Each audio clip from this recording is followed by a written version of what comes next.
pertama, Ulangan 1 ayat 1 sampai 46, saya bacakan sampai ayat 23. Demikian firman Tuhan. Inilah perkataan-perkataan yang diucapkan Musa kepada seluruh orang Israel di seberang sungai Yordan, di padang gurun, di Araba Yordan, di tentangan Suf, antara Paran dengan Tofel, Laban, Hazerot, dan di Zahab. 11 hari perjalanan jauhnya dari Horeb sampai ke Kadesh Barnea melalui jalan pegunungan Seir.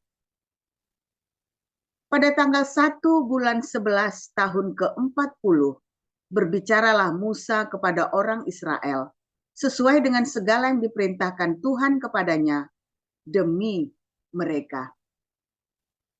Setelah ia memukul kalah Sihon, raja orang Amori yang diam di Hesibon, dan Og, raja negeri Basan yang diam di Asitarot, dekat Edrei, di seberang sungai Yordan, di tanah Moab, mulailah Musa menguraikan hukum Taurat ini.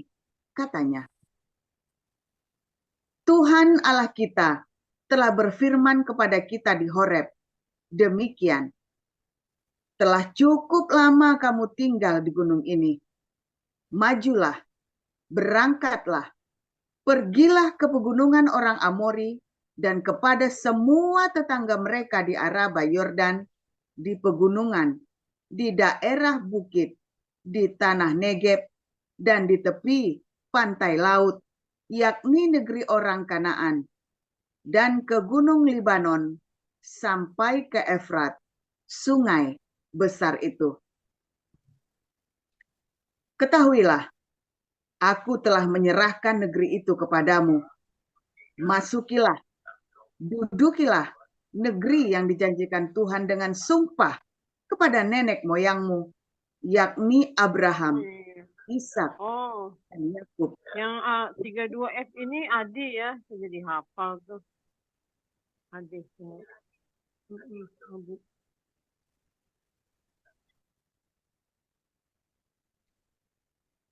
Untuk memberikannya kepada mereka dan kepada keturunannya. Pada waktu itu aku berkata kepadamu, demikian. Seorang dari aku tidak dapat memikul tanggung jawab atas kamu. Tuhan Allahmu telah membuat kamu banyak, dan sesungguhnya sekarang kamu sudah seperti bintang-bintang di langit banyaknya. Tuhan Allah, nenek moyangmu, kiranya menambahi kamu 1000 kali lagi dari jumlahmu sekarang, dan memberkati kamu seperti yang dijanjikannya kepadamu.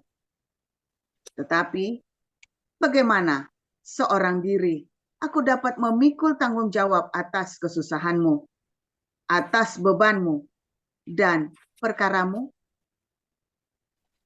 Kemukakanlah dari suku-sukumu orang-orang yang bijaksana, berakal budi, dan berpengalaman. Maka aku akan mengangkat mereka menjadi kepala atas kamu. Lalu kamu menjawab aku, memang baik apa yang kau anjurkan untuk dilakukan itu. Kemudian aku mengambil kepala-kepala sukumu, yakni orang-orang yang bijaksana dan berpangkat. Ulang, yang berpengaruh. Ulang, yang berpengalaman. Lalu aku mengangkat mereka menjadi pemimpin atas kamu, yakni sebagai kepala pasukan 1000, kepala pasukan 100, kepala pasukan 50, dan kepala pasukan 10, dan sebagai pengatur pasukan bagi sukumu.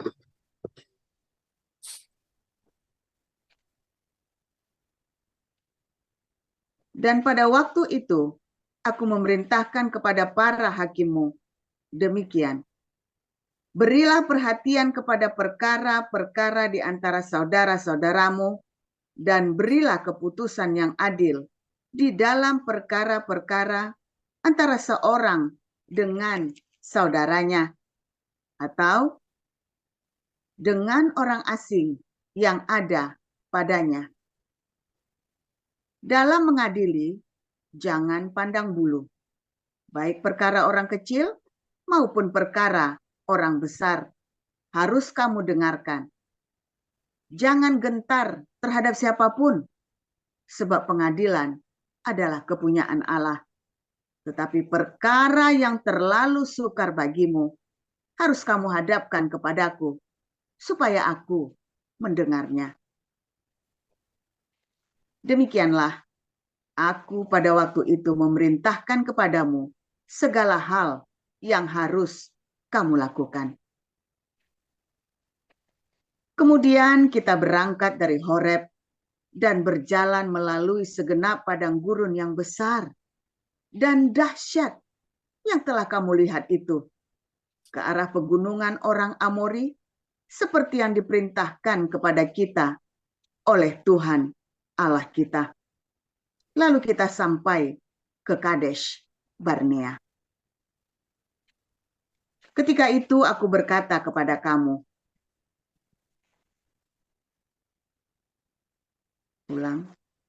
ketika itu aku berkata kepadamu, kamu sudah sampai ke pegunungan orang Amori yang diberikan kepada kita oleh Tuhan Allah kita. Ketahuilah, Tuhan Allahmu telah menyerahkan negeri itu kepadamu. Majulah, dudukilah, seperti yang difirmankan kepadamu oleh Tuhan Allah nenek moyangmu. Janganlah takut dan janganlah patah hati. Lalu kamu sekalian mendekati aku dan berkata, marilah kita menyuruh beberapa orang mendahului kita untuk menyelidiki negeri itu bagi kita dan membawa kabar kepada kita tentang jalan yang akan kita lalui dan tentang kota-kota yang akan kita datangi. Ya, Hal itu kupandang baik. Jadi aku memilih daripadamu 12 orang dari tiap-tiap suku seorang. Mereka pergi dan berjalan ke arah pegunungan, lalu sampai ke lembah Eskol. Kemudian menyelidiki negeri itu. Maka mereka mengambil buah-buahan negeri itu dan membawanya kepada kita. Pula mereka membawa kabar kepada kita demikian. Negeri yang diberikan Tuhan Allah kita kepada kita itu baik. Tetapi kamu tidak mau berjalan ke sana. Kamu menentang titah Tuhan Allahmu. Kamu menggerutu di dalam kemahmu serta berkata, karena Tuhan membenci kita, maka ia membawa kita keluar dari tanah Mesir untuk menyerahkan kita ke dalam tangan orang Amori supaya dimusnahkan. Kemanakah pula kita maju? Saudara-saudara kita telah membuat hati kita tawar dengan mengatakan, orang-orang itu lebih besar dan lebih tinggi daripada kita. Kota-kota di sana besar dan kubu-kubunya sampai ke langit. Lagi pula kami melihat orang-orang enak di sana.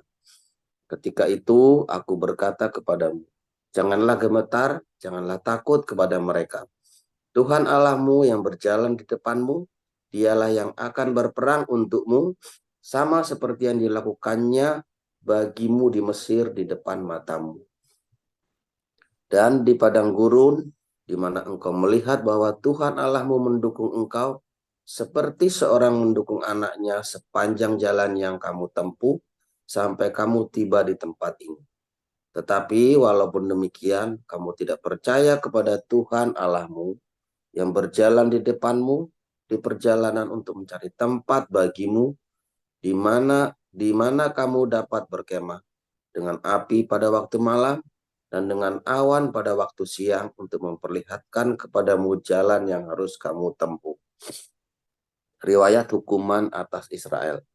Ketika Tuhan mendengar gerutumu itu, ia menjadi murka dan bersumpah, tidak seorang pun dari orang-orang ini Angkatan yang jahat ini akan melihat negeri yang baik, yang dengan sumpah kujanjikan untuk memberikannya kepada nenek moyangmu, kecuali Kaleb bin Yefune, dialah yang akan melihat negeri itu, dan kepadanya dan kepada anak-anaknya akan kuberikan negeri yang diinjaknya itu, karena dengan sepenuh hati ia mengikuti Tuhan. Juga kepadaku Tuhan murka oleh karena kamu, dan ia berfirman, juga engkau tidak akan masuk ke sana. Yosua bin Nun pelayanmu, dialah yang akan masuk ke sana. Berilah kepadanya semangat, sebab dialah yang akan memimpin orang Israel sampai mereka memiliki negeri itu.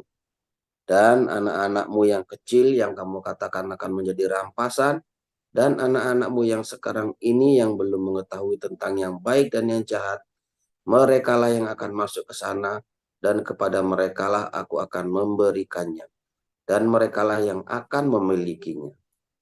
Tetapi kamu ini, baiklah berangkatlah ke padang gurun ke arah laut Tiberau. Riwayat kegagalan serangan ke bagian selatan. Lalu kamu menjawab, katamu kepadaku, kami berbuat dosa kepada Tuhan. Kami mau maju berperang menurut segala yang diperintahkan kepada kami oleh Tuhan Allah kita. Dan setiap orang daripadamu menyandang senjata perangnya, sebab kamu menganggap mudah untuk berjalan maju ke atas ke arah pegunungan. Tapi Tuhan berfirman kepadaku, katakanlah kepada mereka, janganlah kamu maju dan janganlah kamu berperang, sebab aku tidak ada di tengah-tengahmu. Nanti kamu terpukul kalah oleh musuh. Dan aku berbicara kepadamu, tetapi kamu tidak mendengarkan. Kamu menentang titah Tuhan. Kamu berlaku terlalu berani dan maju ke arah pegunungan. Kemudian orang Amori yang diam di pegunungan itu keluar menyerbu kamu, dan mereka mengejar kamu seperti lebah, dan mengalahkan kamu dari Seir sampai Horma. Lalu kamu pulang dan menangis di hadapan Tuhan. Tetapi Tuhan tidak mendengarkan tangisanmu dan tidak memberi telinga kepada suaramu. Demikianlah kamu lama tinggal di Kades, yakni sepanjang waktu kamu tinggal di sana. Amin. Kisah Para Rasul 7 ayat 1 sampai 26. Kata imam besar, benarkah demikian? Jawab Stefanus, hai saudara-saudara dan bapak-bapak, dengarkanlah, Allah yang maha mulia telah menampakkan dirinya kepada bapa leluhur kita, Abraham, ketika ia masih di Mesopotamia, sebelum ia menetap di Haran. Dan berfirman kepadanya, keluarlah dari negerimu dan dari sanak saudaramu, dan pergilah ke negeri yang akan kutunjukkan kepadamu. Maka keluarlah ia dari negeri orang Kasdim, lalu menetap di Haran. Dan setelah ayahnya meninggal, Allah menyuruh dia pindah dari situ ke tanah ini, tempat kamu diam sekarang. Dan di situ Allah tidak memberikan milik pusaka kepadanya, bahkan setapak tanah pun tidak. Tetapi ia berjanji akan memberikan tanah itu kepadanya menjadi kepunyaannya, dan kepunyaan keturunannya, walaupun pada waktu itu ia tidak mempunyai anak. Beginilah firman Allah, yaitu bahwa keturunannya akan menjadi pendatang di negeri asing, dan bahwa mereka akan diperbudak dan dianiaya 400 tahun lamanya. Tetapi bangsa yang akan memperbudak mereka itu akan kuhukum, firman Allah. Dan sesudah itu mereka akan keluar dari situ dan beribadah kepadaku di tempat ini. Lalu Allah memberikan kepadanya perjanjian sunat. Dan demikianlah Abraham mempersembahkan Ishak. Lalu menyunatkannya pada hari yang ke-8. Dan Ishak memperanakan Yakub, dan Yakub memperanakan ke-12 bapa leluhur kita.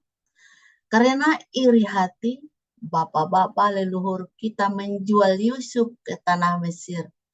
Tetapi Allah menyertai dia. dan melepaskannya dari segala penindasan, serta menganugerahkan kepadanya kasih karunia dan hikmat ketika ia menghadap Firaun, Raja Mesir. Firaun mengangkatnya menjadi kuasa atas tanah Mesir dan atas seluruh istananya.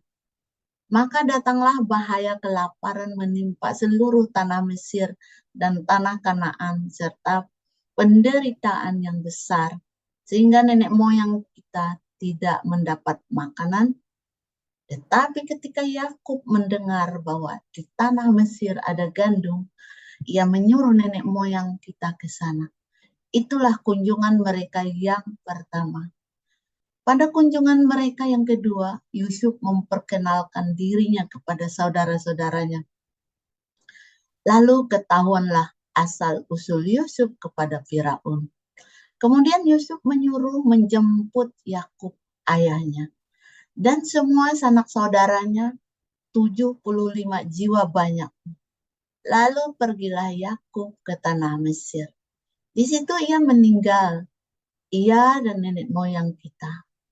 Mayat mereka dipindahkan ke Sikem dan diletakkan di dalam kuburan yang telah dibeli Abraham dengan sejumlah uang perak dari anak-anak Hemor di Sikem.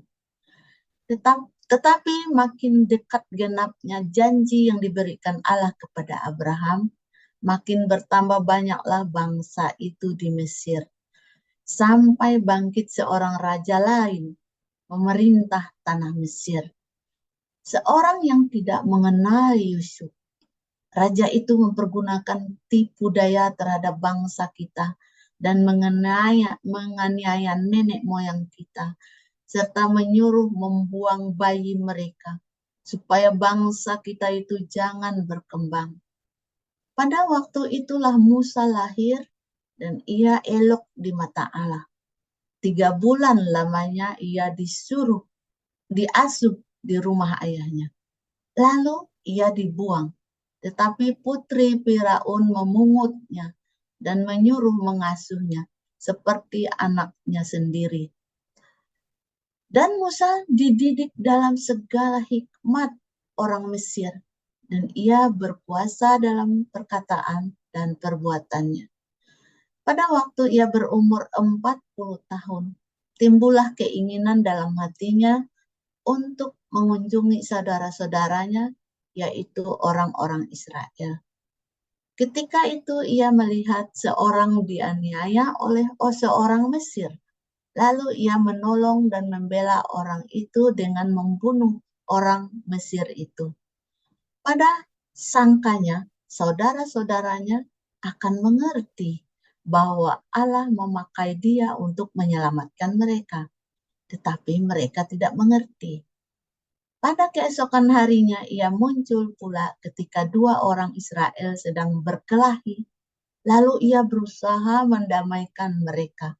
Katanya, "Saudara-saudara, bukankah kamu ini bersaudara? Mengapakah kamu saling menganiaya?" Tetapi orang yang berbuat salah kepada temannya itu menolak Musa dan berkata, "Siapakah yang mengangkat engkau menjadi pemimpin dan hakim atas kami? Apakah engkau bermaksud membunuh aku, sama seperti kemarin engkau membunuh orang Mesir itu?" Mendengar perkataan itu, larilah Musa dan hidup sebagai pendatang di tanah Median. Di situ ia memperanakan 2 orang anak laki-laki. Dan sesudah 40 tahun tampaklah kepadanya seorang malaikat di padang gurun Gunung Sinai, di dalam nyala api yang keluar dari semak duri. Musa heran tentang penglihatan itu, dan ketika ia pergi ke situ untuk melihatnya dari dekat, datanglah suara Tuhan kepadanya.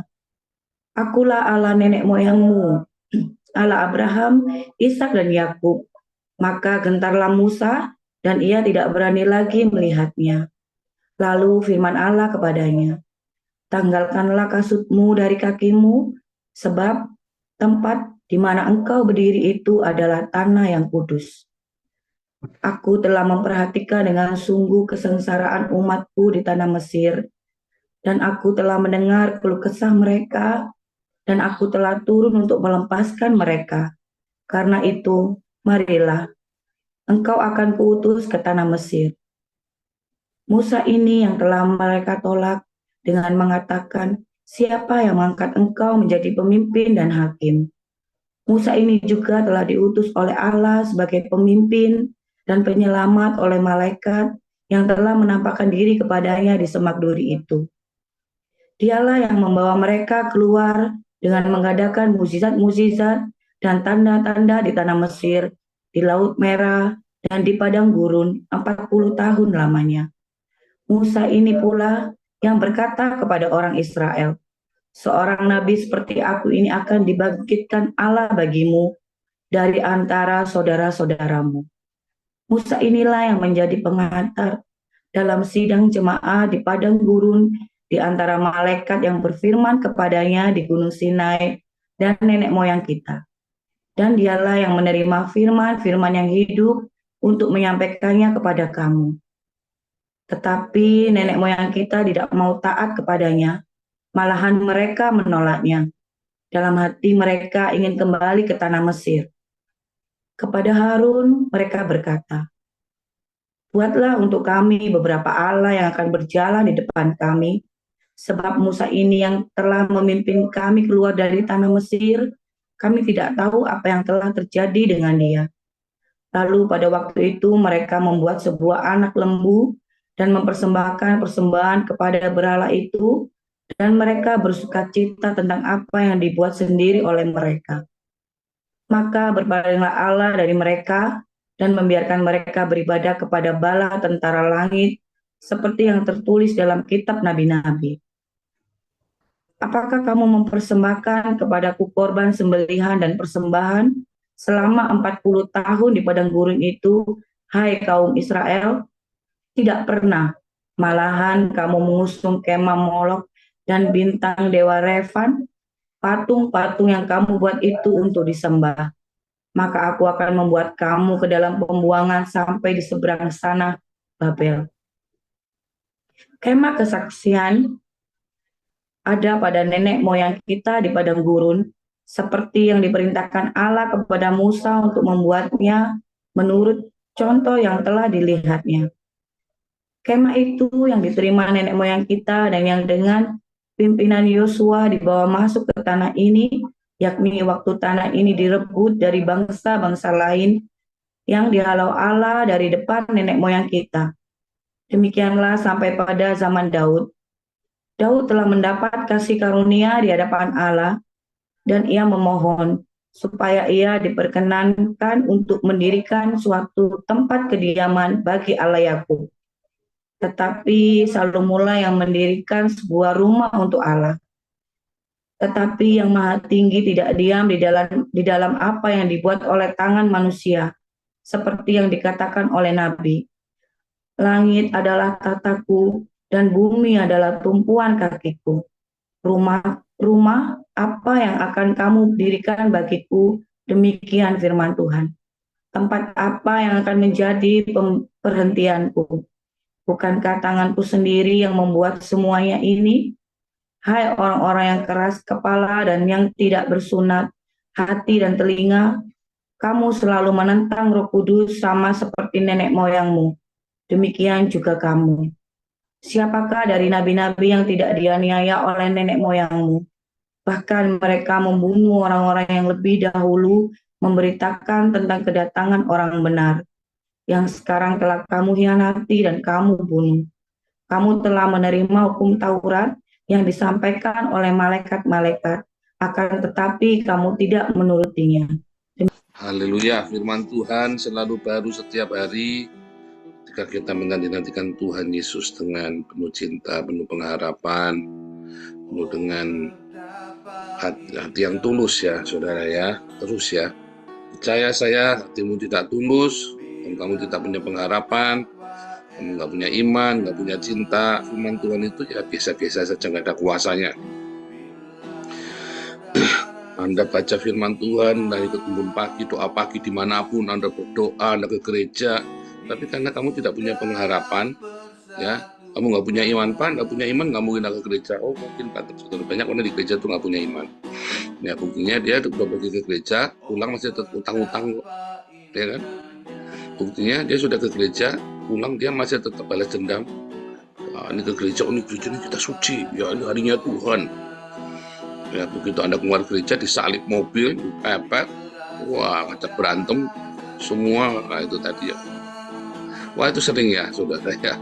Beneran, nggak pendetanya juga sama.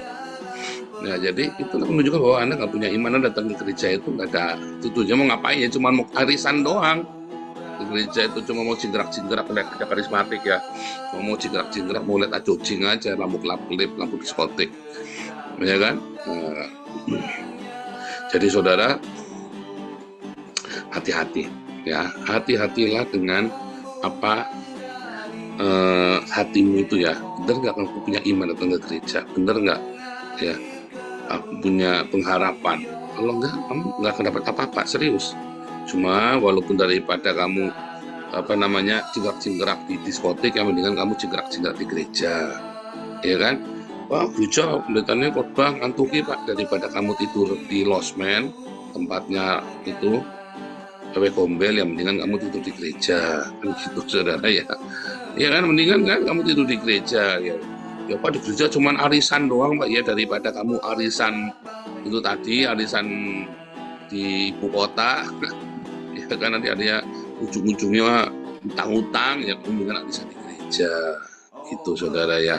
Tetap di gereja ya Pak, gereja cuman cari jodoh, iya, daripada kamu cari jodohnya kamu di diskotik apa di masjid, mendingan kamu cari jodohnya di gereja. Sama seperti itu ya saudara ya. Sekalipun kita berkata bahwa ini nggak baik, imanmu nggak ada, kamu ke gereja nggak ada imannya, datanglah tetap ke gereja. Karena kalau kamu datang ke gereja, nanti kamu kalau dapat jodoh, jodohnya ya jodoh yang nggak jelas ya. Jodoh itu lebih bagus dari komunitas, kamu kenal orangnya ya, dari komunitas jelas komunitasnya. Komunitasnya komunitas masjid ya kan jelas, di masjid udah jelas ya, berarti bukan jodohmu. Komunitasnya dari mana? Dari kelenteng misalnya. Ya dari kelenteng, ya bukan jodohmu. Kamu kan anak Tuhan, anak Allah, soalnya bukan anak Tuhan, kamu kan anak Allah. Ya kamu tidak mungkin bergabung dengan orang-orang yang tidak percaya. Oh, nanti kita kristenkan, ya salah juga. Berarti kamu mengkristenkan orang dengan tujuan mau ngawini dia, nggak benar. Makanya nanti ruwet keluargamu, tak jamin ruwet. Kalau nggak ruwet itu hanya tahun pertama, lama-lama tetap ruwet. Ya, kecuali kamu dapat jodohnya dari gereja lain, tetap lebih baik kamu dari gereja, tetap lebih baik. Ya, anak saya bertanya kepada saya, ya, kalau cari jodohnya bukan orang dari gereja, nggak apa-apa. Oh, ya ini kan paradoks kan, tadi saya bilang dari gereja, karena saya konteksnya lagi di Belanda, saudara. Anda konteksnya lagi di Indonesia, saya konteksnya lagi di Belanda. Di Belanda, orang yang lesbian, homoseksual, free sex, kumpul kebo pun ada di dalam gereja. Nah, itu loh masalahnya, ya kan? Dan itu tidak suatu hal yang tabu. Nah, kalau di Indonesia kan tabu, ya kan? Nah, kalau di ini kan tabu, kalau di Belanda, jadi kamu di luar di dalam gereja sama saja. Itulah konteksnya, ya. Bahkan pendetanya aja homo kok. Nah, konteksnya jadi beda, ya. Jadi saya bilang tidak harus di dalam gereja. Tetapi kamu carilah yang takut akan Tuhan. Karena kalau tidak takut akan Tuhan, nanti kamu nggak bisa sepakat kalau ada apa-apa. Mau doa gimana, kamu nanggung sendiri. Ya, aduh, kamu punya pengharapan sama Tuhan, di dalam musibah kamu nggak bisa melakukan sesuatu dan kamu hanya bisa berdoa. Istrimu nggak akan dampingi kamu berdoa, istrimu malah selingkuh nanti. Ya kan? Apalagi orang-orang Eropa ini nggak mau susah, saudara. Dan begitu susah dikit dia cerai. Nah, aku nggak mau, aku menikahi kamu bukan buat susah. Itu bahasanya begitu ya, aku nikah sama kamu itu bukan buat susah, aku tuh mau cari bahagia. Nah, itu waktu menikah itu orang-orang di Eropa ini ya, saya kadang inget ya, menikah itu susah dan senang, dalam penderitaan dan sukacita dan dalam duka cita. Nah, tetapi masalahnya pernikahan di Eropa kan udah nggak begitu lagi, saudara. Aku menikah karena aku mau cari bahagia, ya. Aku mau cari bahagianya itu juga bukan bahagia di dalam penderitaan. Bahagia itu artinya tidak ada kesusahan. Kalau susah tak tinggal. Pergeseran nilai arti menikah itu berbeda, saudara ya. Nah, sekarang di Indonesia juga begitu ya. Saya menikah mau cari bahagia kok. Kalau suamiku sakit ya tak tinggal, kalau istriku sakit ya tak tinggal. Saya selalu berkata ya, sampai mati dirawat, sampai mati. Yang nanti yang menuai adalah anak-anaknya, saudara. Anak-anakmu nanti yang menuai kebaikan. Komitmenmu, kesetiaanmu itu nanti yang menikmati adalah anak-anakmu. Kamu memberikan teladan buat anak-anakmu bahwa papaku merawat mamiku sampai meninggal, mamiku merawat papiku sampai meninggal. Beneran saudara ya, itu adalah menjadi teladan, dan keluarga ini akan menjadi keluarga yang solid. Bukan, ya aku dulu menikah bukan mau buat jadi babu, aku menikah bukan mau buat jadi suster. Enggak juga saudara. Banyak hal yang salah di dalam rumah tangga dalam pernikahan. Karena apa? Karena mereka tidak belajar dari apa? Dari sejarah, ya kan? Dari masa lalunya. Dia pikir sejarahnya orang tuanya tidak akan nurunin ke dia. Salah, saudara. Apa yang dialami orang tuamu itu kamu tidak akan jauh-jauh berbeda, saudara. Serius. Apa yang dialami pernikahan oleh kakekmu, ya, nenekmu, kakekmu dari ibu, kakekmu dari ayah, atau orang tuamu sendiri, tidak akan jauh-jauh dari kehidupanmu. Belajar dari sejarah itu tidak akan jauh, kecuali kamu berdamai. Tetapi tetap kamu akan kena masalah yang sama, tapi bedanya lama, lulus apa nggak lulus, sudah begitu aja. Orang tuamu, kakek nenekmu mungkin nggak lulus, artinya cerai, ya. Atau tetap jalan tapi gebuk-gebukan sampai mati. Gebuk-gebukan ya, KDRT sampai mati, bisa. Tapi kalau kamu berdamai, kamu ada rekonsiliasi di hatimu, ya, kamu tetap melewati sedikit, ya, tetapi kamu akan lolos. Makanya saya selalu berkata kepada anak saya, menikahlah dengan keluarga yang baik. Serius, saudara. Wah, Pak, diskriminasi, kasihan yang keluarganya nggak baik dong. Ya itu sudah konsekuensi. Anak saya, ya, saya ini terlahir di negara Indonesia, lalu didiskriminasi oleh orang-orang Arab dan orang pribumi. Yang salah apakah orang tua saya, saudara? Kan konsekuensi, ini bukan salah benar, tapi konsekuensi, ya kan? Sama, sekarang anak saya pergi ke Belanda, anak saya ajak ke Belanda, lalu tadi susu saya, warnanya misalnya anak saya menikah sama bule, makanya Cina bule, lalu dia akan dibully di sekolahnya. Enggak, karena kan mengalihkan aneh kan, beda kan. Nah, bedanya kalau di Belanda sekarang ini diajarin nggak boleh. Kalau kamu beda, bukan berarti dia boleh kamu bully. Kalau di Indonesia kan nggak diajarin kan. Kalau di Belanda itu diajarin ya. Dan kalau anakmu itu suka bully, orang tuanya dihajar, saudara. Orang tuanya bisa dipanggil polisi, bukan cuma dipanggil sekolah, dipanggil polisi. Ya, kalau yang suka bully itu.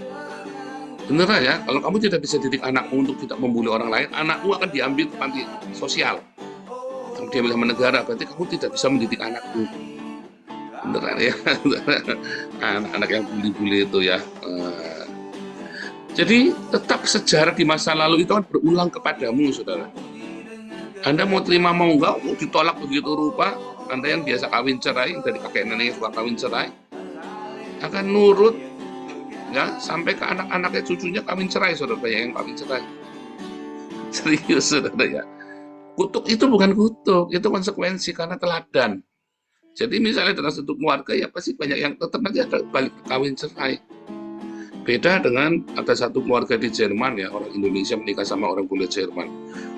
Pokoknya ini udah nggak baik lah keluarganya ya. Terus si istrinya ini bilang, saya mau tinggalkan kamu. Kamu berani ceraikan saya bunuh kamu. Sampai ngomong gitu orang bulenya. Di keluarga saya tidak ada yang bercerai. Kamu boleh tidur dengan siapa saja. Kamu boleh selingkuh. Tapi jangan di rumah.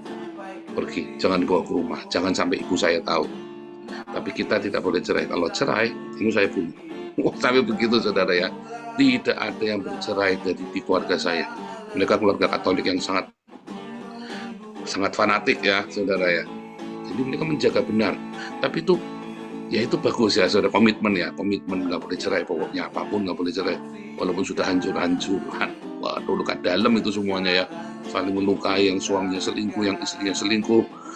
Ya, tetapi mereka itu tadi ya, nggak cerai.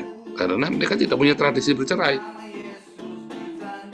Ya, nah Itu juga sama ya, Anda jangan, sebuah taman kan harus dirawat dan diturunkan lagi. Kalau taman itu adalah sebuah wasiat, ya sebuah taman yang indah, sebuah wasiat, maka akan terus diturunkan terus. Tinggal siapa yang mulai merusak dulu dari generasi itu. Ya kan, siapa yang mulai merusak taman itu dulu, yang merusak warisan itu, ya. Sejarah itu akan terulang kembali, saudara. Sejarah itu sebuah pola kehidupan.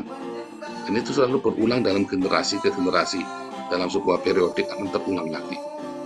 Ya, kecuali dia diperdamaikan dengan Sang Pencipta, yaitu Yesus Kristus. Ya, sejarah itu kan berulang kembali dalam keluargamu, dalam makanya ya minimum ya kalau sampai ini ya akan ngucap ya, kita cerai aja. Hati-hati saudara. Minimum akan terjadi ucapan-ucapan yang menyakitkan. Udah kita pisahan aja, kita cerai aja. Nggak tahan. Dia tidak mengerti, dia tahu makna pernikahan, tapi di sel-sel tubuhnya ini sudah merekam. Itu polanya DNA ya, pola genetik itu. Pola genetika itu adalah merekam, ya kan? Kan genetika itu diturunkan, jadi orang tua diturunkan sebuah pola genetik. Tapi pola genetik itu merekam environment-nya dia. Terus dituliskan di dalam sel-selnya dia, tulis lagi. Ya. Jadi tanpa sadar kita sedang menuliskan kembali gennya kita, lalu kita turunkan ya pada anak kita, dan terjadi penguatan itu tadi, sehingga bisa terjadi hal-hal yang mengejutkan, ya bisa terjadi hal-hal yang mengejutkan karena ada perekaman genetik itu. Ya, dari mana manusia punya gigi nggak punya taring, saudara? Ya, kita semua dulu ada taringnya, kita semua pasti punya taring, ya kan? Tetapi kenapa kita manusia nggak ada taringnya? Ya karena kita tidak makan daging mentah, ya kan? Kita makan daging mentah. Kenapa kucing itu bisa makan tempe, saudara? Anjing makan tempe, kucing makan tempe. Siapa di sini kucing yang makan tempe tahu? Ya kan? Karena sudah dipola untuk makan tempe, makan tahu. Kucing padahal itu kan binatang pemakan daging, ya kan? Tetapi bisa makan tempe, makan tahu karena sudah dipola, dan itu turun temurun dalam rumah kita. Jadilah dia pola genetiknya seperti itu. Ya, nah itu sama ya, keluarga juga sama, pernikahan juga sama, diturunkan kepada kita. Anak kita ngeliat tiap hari, pertontonkan, dia nurun, nggak sadar, tanpa dia sadari dia akan nurun. Ya, itulah sebabnya Anda harus berdamai. Anda harus punya tekad. Aku akan menulis ulang sejarah. Aku akan menulis ulang. Aku akan merubah sejarah. Ya, kenapa kita bisa mengubah sejarah?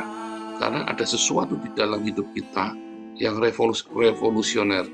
Ada di dalam tubuh kita yang menolak. Aku menolak untuk seperti itu.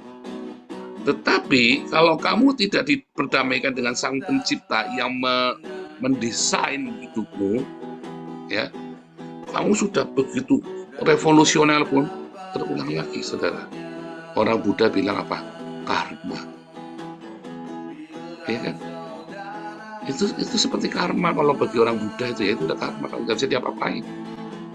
Terulang. Kamu sudah hebat begitu rupa ya, bahkan kamu sudah pergi dari kampung halamanmu, kamu tidak ketemu orang tuamu, tapi terjadi persis karena itu, ya itulah karma, kata orang Buddha.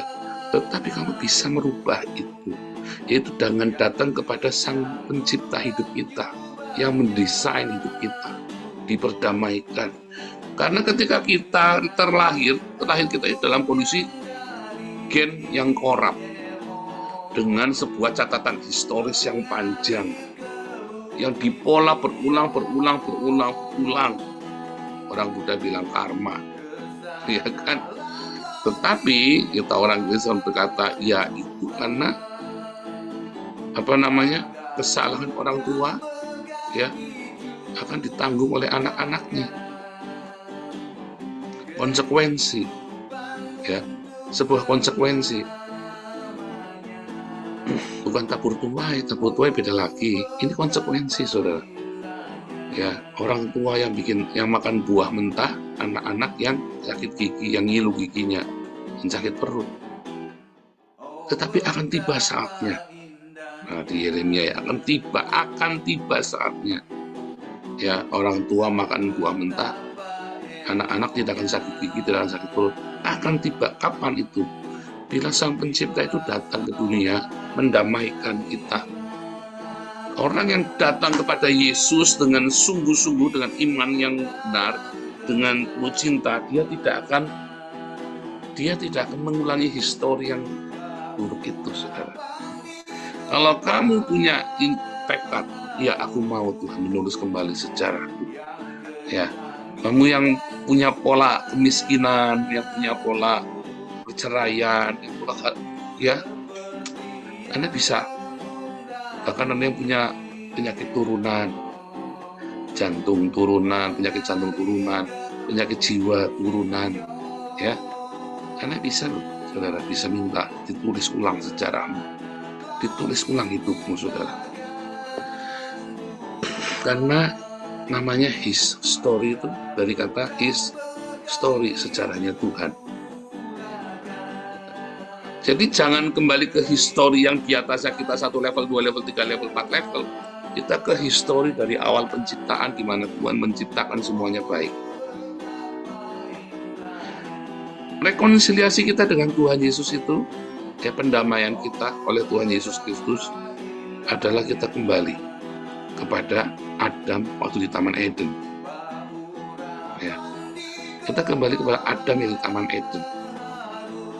Pengetahuan yang dimiliki adalah pengetahuan yang kudus, pengetahuan yang benar, bukan pengetahuan yang untuk memuaskan hawa nafsu kita. Pengetahuan yang benar, pengetahuan yang tadi malam ya, koinonia tadi malam Anda dengarkan ulang, supaya Anda mendapat pengetahuan yang benar, yaitu metanoia.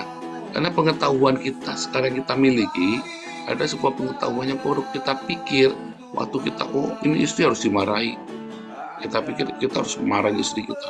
Ini anak ini harus, ya misalnya ya anak harus diatur, didikte, misalnya begitu. Dan sebagai macam ya banyak sekali mitos-mitos dalam keluarga yang salah. Nah itu yang kemudian harus kita bereskan. Kembali kepada pengetahuan. Anda yang biasa utang-utang, ya Anda harus kembalikan kepada pengetahuan yang benar. Pengetahuan yang benar, hati-hati saudara ya. Waduh, kalau Anda mengerti kebenaran ini, keluargamu akan bahagia, pernikahanmu akan mengalami terobosan. Kamu juga akan mengalami terobosan dalam hidupmu, saudara. Di dalam perekonomianmu, di dalam keluargamu, dalam pernikahanmu, di dalam cara pola hidupmu, saudara. Kamu harus metanoia. Makanya dengarkanlah firman Tuhan dengan penuh pengharapan, dengan penuh cinta.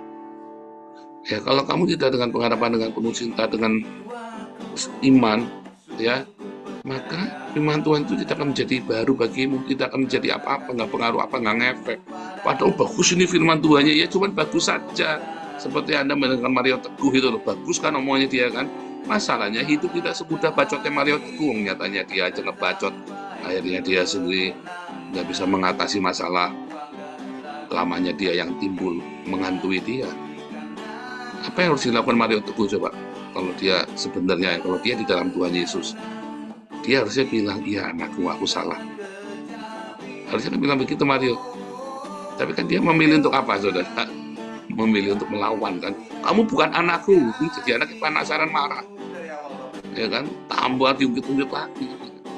Loh, kamu ruginya ngakuin orang jadi anak apa coba? Ruginya kan masalah legasi.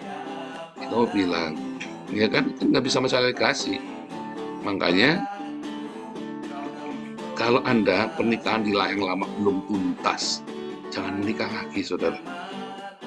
Kalau kamu bercerai, pernikahan yang lama belum tuntas itu jangan menikah lagi. Karena nanti akhirnya kayak Mario Teguh itu, nanti masalah-masalah lama akan mengungkit, akan mengejar. Ya, tapi kalau misalnya kamu terpaksa harus bercerai dalam kebodohanmu itu ya, harus sampai beres, sampai tuntas. Pastikan itu tuntas.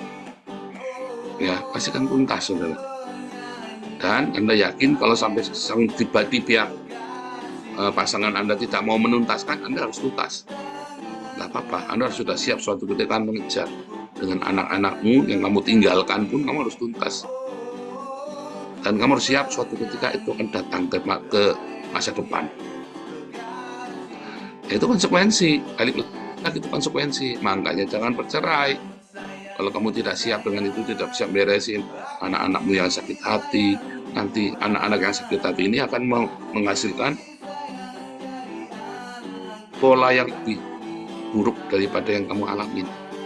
Ya, pola yang lebih buruk daripada yang kamu alamin.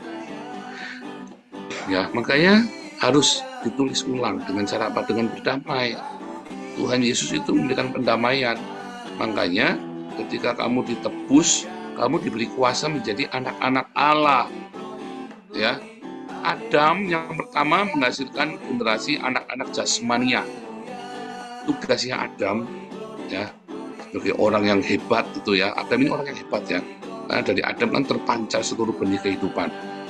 Maka ketika Adam bertugas menghasilkan anak-anak jasmania, maka Yesus menghasilkan anak-anak rohaninya. Karena di rohani itulah semua desain hidup kita dipetakan, ditulis di situ, ada desainnya. Makanya kamu harus diriset hidupnya kembali, bukan ke zamannya orang tuamu atau kakek nenekmu, kembali ke zamannya Adam waktu di Eden, di mana manusia diciptakan menurut gambar dan rupa dari Yesus. Jadi kembali ke sana, ya, kita diriset semua hidup kita dengan kita punya pengharapan yang teguh ya, jangan goyang ya, punya iman yang teguh, pengharapan yang teguh, punya cinta yang sejati. Itu saudara, Anda mau menulis hidupmu yang kembali, saya tulis itu, saya kembali.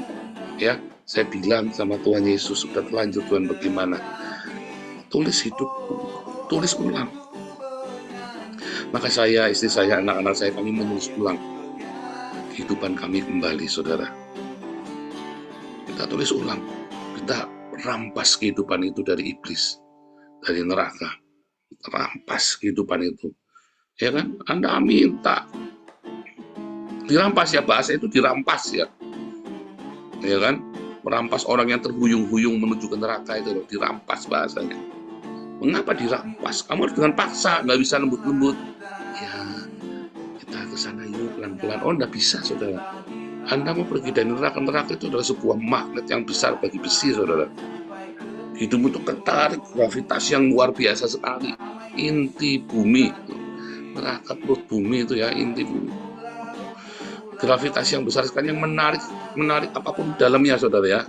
Nah, atau kan tapi apa sampai namanya black hole ya, saudara ya. Black hole itu adalah apapun yang dekat-dekat di lubang hitam itu langsung hilang, saudara. Tertarik ke dalamnya. Hati-hati, saudara ya. Kamu nggak bisa pelan-pelan. Harus radikal. Kamu harus lari dari sana dengan radikal. Tapi larinya mau kemana? Nggak ada tujuannya ya. Kamu ketarik balik lari ke Muhammad ya habis. Kamu sudah tetap Muhammad aja ada di sana kok. Malah kejebak kamu. Ya kan? Kamu larinya kepada Yesus pemilik surga dong. Yang pemilik surga kan Yesus. Ayatnya kan jelas. Kepadaku telah diberi kuasa di bumi dan di surga. Ya kan? Bahkan kunci neraka pun, kunci celut maut dan kunci jurang maut pun di tangannya Tuhan Yesus. Jadi kalau dia pemilik alam semesta yang di langit dan di bumi dan yang ada di bawah bumi, lalu Anda datangnya sama orang lain, ya nasibmu itu ya, saudara ya. Saudara ya, kebablasan. Ya, setelah kita gitu saja. Ya, datanglah pada Yesus. Petakan ulang hidupmu. Tuhan Yesus memberkati.